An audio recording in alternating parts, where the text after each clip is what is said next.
Mtazamaji wa Ngebe Media, tunaendelea kuongea na mashabiki mbalimbali wanaotoka katika uwanja huu wa Azam Complex. Nimekutana na shabiki wa Namungo. Kwanza brother, habari ya mchezo? Alhamdulillah, nashukuru Mungu. Wanakuitaga nani jina lako? Bwana, naitwa Linjenje. Wewe ni shabiki wa Namungo au umevaa jezi tu? Mimi bwana ni shabiki wa Namungo kabisa, ni shabiki lialia kabisa wa Namungo. Kwa hiyo sijavaa jezi kwa bahati mbaya. Ni shabiki wa Namungo. Ni mkazi wa maeneo haya au umesafiri na timu kabisa? Mimi naishi na Chingwea, ila nilikuja kikazi kama wiki hivi. Sijaondoka kwa sababu ya timu yangu inacheza, nikasema basi ngoja niangalie timu yangu ni support, ila kwa bahati mbaya tumepoteza mchezo. Pole na mchezo lakini. Nashukuru Mungu, ndo mpira ulivyo. Udhaifu ulikuwepo wapi mpaka mkaruhusu ile penalti ile? Manake ilikuwa inaonekana Azam kutokana na nafasi ambazo kwa anatengeneza ilikuwa sio rahisi kuwafikia. Ile penalti ilitokeaje? Udhaifu ulikuwepo wapi mpaka mkaruhusu watu wakapata penalti na kuwafunga goli ile? Mpira ni mchezo wa wazi. Nadhani kila mtu ameona. Ukiangalia ile penalti, kiukweli kwa mimi ambayo nimeangalia mpira dakika 90 zote, ile haikuwa penalti yenyewe. Yani kiufupi ile penalti sisi tumeonewa. Kiufupi Azamu amebebwa. Lakini yote kwa yote mchezo tuliumiliki. Kipindi cha pili tulivyorudi mpira tumecheza, ila bahati haikuwa yetu, nafasi tumetengeneza ila haikuwa yetu. Kwa hiyo matokeo yamekuwa vile.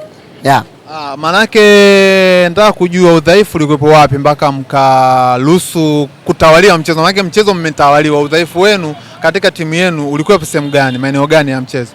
Kwanza kusema tumetawaliwa, hicho kitu nakataa, kwa sababu kipindi cha kwanza walikuwa vizuri Azam, ila kipindi cha pili Namungo tulirudi tukiwa vizuri zaidi. Nadhani kama umeangalia mpira vizuri, sisi nafasi nyingi ndo tumetengeneza, lakini kuzitumia zile nafasi kiukweli hatukuzitumia. Lakini yote kwa yote ndo mpira ulivyo. Lakini ukisema kwamba Azamu walikuwa vizuri, sikatai na siwezi kukubali kwa 100%, lakini mpira ndo umeamua.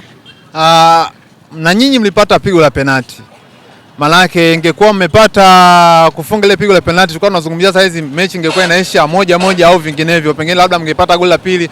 Unazungumziaje kupata nafasi kama ile kwenye mechi muhimu kama hii na ligi inaelekea kuisha, afu wachezaji wanashindwa kutumia nafasi kama zile kwa ajili ya kuendelea kujiweka sehemu nzuri katika msimamo? Mimi naamini ni pressure kwa sababu ukiangalia aliyepiga penalti ni Fabrice, ni mchezaji mdogo kwenye ligi yetu. Ukiangalia alikuwa anacheza na timu kubwa kama ilivyokuwa Azam FC. Kwa hiyo wanapopata penalti kama ile, kuna kitu kinaitwa pressure. Nadhani ndio hicho kimesababisha kukosa ile penalti, lakini yote kwa yote ndio mchezo bro. Mwalimu afanye nini ili kwenye mchezo ujao muweze kuibuka na matokeo ya ushindi? Ni kuangalia mapungufu, kuyafanyia kazi, kuboresha pale ambapo pana mapungufu ili mchezo unaokuja tufanye vizuri. Na tulipofanya vizuri basi aangalie aboreshe zaidi ili tuendelee kufanya vizuri. Kwa hiyo una lipi la kuwaambia wachezaji wakiona hii video, shabiki wa Namungo, kutokana na nafasi mliokuepo? Manake mko nafasi ngapi kwenye msimamo hivi?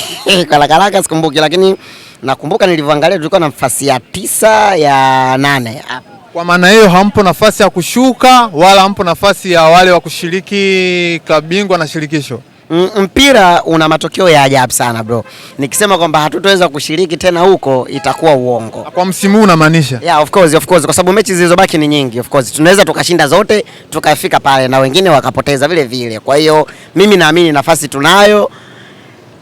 Tukiongeza juhudi basi tunaweza tukafika hapo. Lakini tukiendelea kufanya makosa ambayo tumeyafanya leo mpaka wale wakapata penalti, basi itakuwa ni ngumu. Lakini yote kwa yote ndo mpira na naamini kabisa tutafanya vizuri. Shukrani sana. Shukrani sana. Asante sana. Nashukuru.